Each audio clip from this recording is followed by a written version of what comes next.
In this video, I will be focusing on the IntelliConnect Plus technology in COMOSYS, and I will be focusing more not on the actual commands of IntelliConnect itself, but more on this feature which we have in IntelliConnect Plus, which is called macro limitations or the macro constraints feature. And to talk about that, first let me give you a brief overview of how IntelliConnect works. So for example, if I had these 4 beams connecting to the main beam, and this one is IPE 140, this one is IPE 180, then there is 300, and this one is 400. Now, if I were to select these 4 nodes, as you know, IntelliConnect works with nodes primarily, and go to my floor beam connections and run the wizard and say I want to use the fin plate connection, and if that doesn't work for whatever reason, then in that case I want to switch to the stiffened end plate connection. Let's say these are my settings for IntelliConnect, and I say next, and I basically say run, and when I do that, it says that it's connected all 4 nodes, and what it's done is it's gone in and it's connected all 4 using the fin plate connection. And the reason why it never really got a chance to move on to the stiffened end plate connection is because the fin plate connection works in all these cases. If the fin plate connection had a problem, let's say it wasn't supporting certain orientations or something like that, then in that case it would have switched to the other connection maybe, or depending on the parameters. But like I said, in most cases, what will happen is that the first option will basically run through. So the question now becomes, why wouldn't a macro work and it would need to switch to the next option and to the next option? And as far as IntelliConnect itself is concerned, these are typically things like, for example, if you have given a requirement that do not shift. So let's say this was a case of with horizontal bracing, but in the IntelliConnect settings, what you have asked for is that do not shift the horizontal bracing at all. And let's say your first option is the stiffened end plate connection, and your second option is the fin plate connection. Now, with the stiffened end plate connection, it will be impossible to connect the horizontal bracing without shifting them. But since you don't want them to be shifted, the IntelliConnect technology, IntelliConnect Plus technology, will come back and say, I cannot connect this with the stiffened end plate, so let's move on to the next one. I mean, I cannot connect this with the stiffened end plate without shifting the horizontal bracing. So for that reason, let's move on to the next one, which is fin plate, and then maybe it'll find a solution over there. So those are the kinds of things which force IntelliConnect to move on to the next option and to the next option. But we have another feature in IntelliConnect Plus, which is called macro limitations or macro constraints. And that's very useful in adding other constraints to this whole process. So even if the macro is working, even if things are doable, you still want certain situations not to be connected by certain macros, let's say. So to show you what I mean by that, let me undo this undo this particular case and go to this file over here, this settings, which is called the constraints or macro limitations, and open that. And when I open that, you see that it's a pretty complex dialog box. And over here on the left-hand side, we have all the macros which are used by IntelliConnect. And on the right-hand side, we have limitations regarding the primary and the secondary elements of that macro. So let's try to use this now. So if I scroll down over here, I find the fin plate macro over here. And when I select it, I can see that it has one primary and one secondary as far as the macro itself is concerned. So if I wanted to say that I only want to use the fin plate macro if the height of the beam is less than or equal to 200 millimeters. But beyond that, I don't want to use the fin plate connection. Let's say those are requirements of my company. Now, to do that, I can go and select the secondary. So there's a primary frame, which is the main beam, and the secondary frame is the incoming beam. So if I select the secondary frame of the fin plate connection, and here you see we have H, B, S, T filters. H is the height of the beam, height of the secondary beam, by the way. B is the flange width of the secondary beam. S is the web thickness of the secondary beam, and T is the flange thickness of the secondary beam. So if I were to say that the height of the secondary beam should maximum be 200 millimeters, for my fin plate connection to be applicable.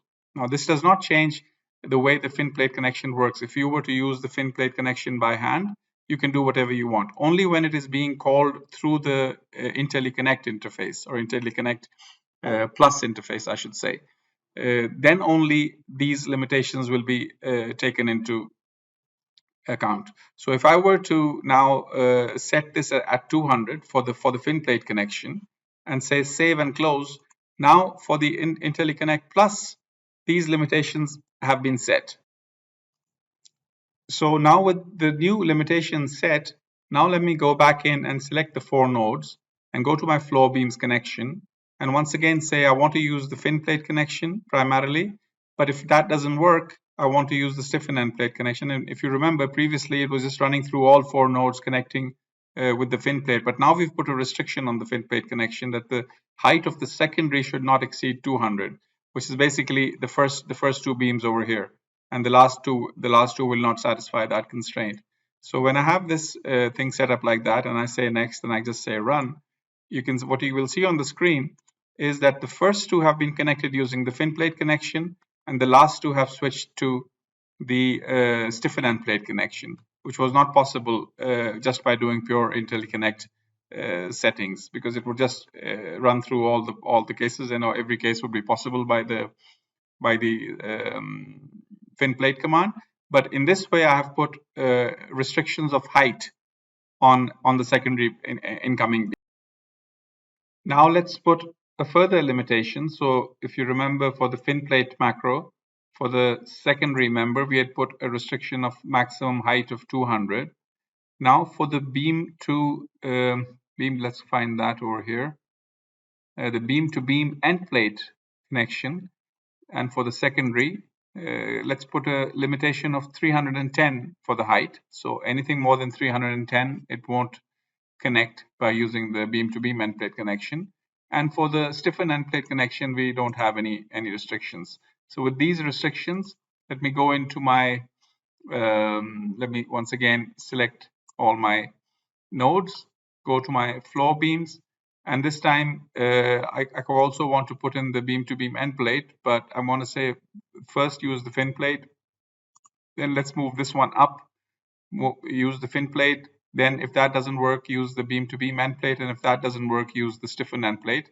And now if I would say run, what we can see on the screen is that all 4 nodes have been connected, but this time the first 2 through the fin plate, the third one through the end plate, and the fourth one through the stiffen end plate. So what we've discussed up to now, if I were to go back into this constraints or limitations section, what we've discussed is what we can do with the HBST, or the height of the beam, or the flange width, or the web thickness, or the flange thickness, and we can put minimum maximum restraints on those.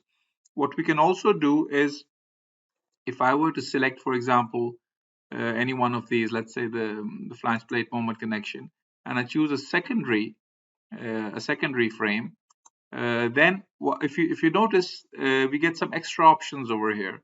And what we can limit further now are the loads, so I can limit my connections according to load. So I can say if the load is less than this particular value, then this is the maximum value up to which the connection will be applied.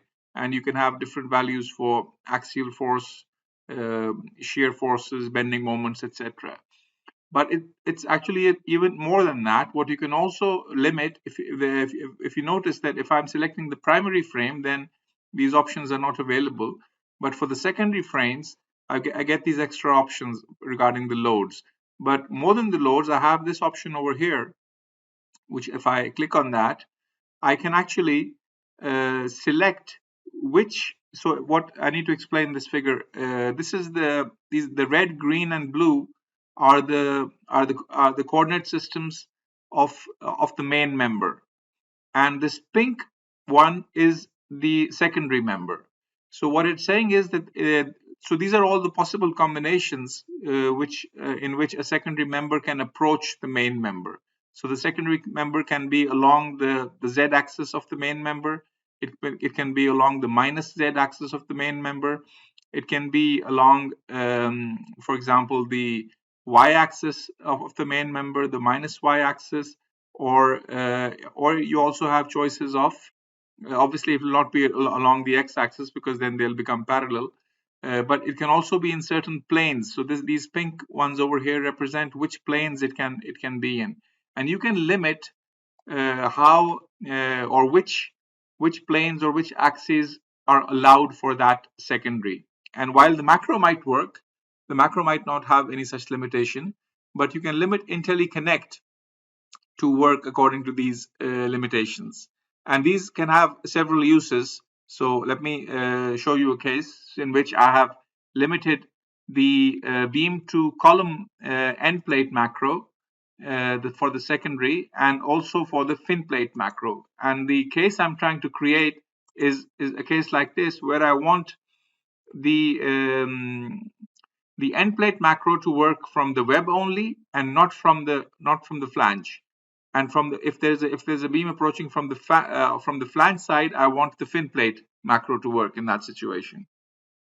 Now, once again, this is something you would not have been able to do with normal IntelliConnect, but with IntelliConnect Plus and with these constraints and limitation options which are added to that, you can now make these kinds of modifications and further qualify and further fine tune your behavior of IntelliConnect. So if I were now to just select this joint and go for my column beam connections, let's say these are the fixed ones. I don't have a fixed connection; they're both hinged. So I'll just say next. And for the hinged side, which is basically both the beams, I'm asking it to create a beam to column end plate connection. And if that doesn't work, go for a fin plate connection. Now, normally, if we didn't have these constraints and limitations, the beam to column end plate connection works actually from both sides. So you can create a beam to column connection from the web and from the flange side. So normally, with normal IntelliConnect, had you run according to these parameters, it would have created the beam to column end plate on both sides, because the macro works from both sides. But since now I have entered the limitations of which direction to allow for the macro and which direction not to allow for the macro, now with these conditions, if I were to say run, and then it says I've finished that joint. So if we notice over there, then from the web side, my end plate connection has been made, but from the flange side, it has used the fin plate connection.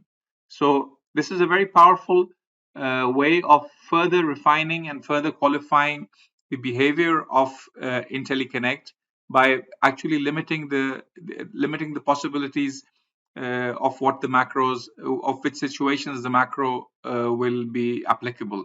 Now the macro, like I said, as far as your manual usage of the macro, you can go and connect it from both sides. There's nothing stopping you. Any constraint you enter will not actually affect the macro itself. If you're doing manual detailing, you can do anything you want. But when you want to select the whole building and in one single click you want to apply all your joints, then it's much better to have these rules along with. So this becomes like a combination of your rule-based joints along with the powerful intelligence of IntelliConnect, which you're already familiar with, which allows you to shift elements left and right, make sure that one connection coming from one side doesn't clash with the parts created by the other side, and things like that. So with this combination, this technology of IntelliConnect Plus now really goes one step beyond. And this is something which needs to be fully understood and detailed. And what you need to do is basically go to your constraints over here, and there's a lot of things I haven't really mentioned, but you can even further reduce which types of frame types are allowed in each connection. What profile, by frame types I mean whether this should work in columns or beams or horizontal bracing or not. for each macro you can do that, and which profiles are supported. So it might be that a particular macro actually supports many more profiles, but when running from within IntelliConnect, you can limit those. Similarly, all the built-up profiles you can limit as well. Your twin profiles you can limit. You can limit the HPST values. You can limit based on releases. So normally a particular macro might work whether a release is present or not. It might work whether it's a fixed connection or a simple connection. But through IntelliConnect, you might be able to limit that behavior to only certain release conditions. And like I said, similarly for the secondary members, you have the option of entering load limits and also the approach angle limits, and how the secondaries are approaching the primary.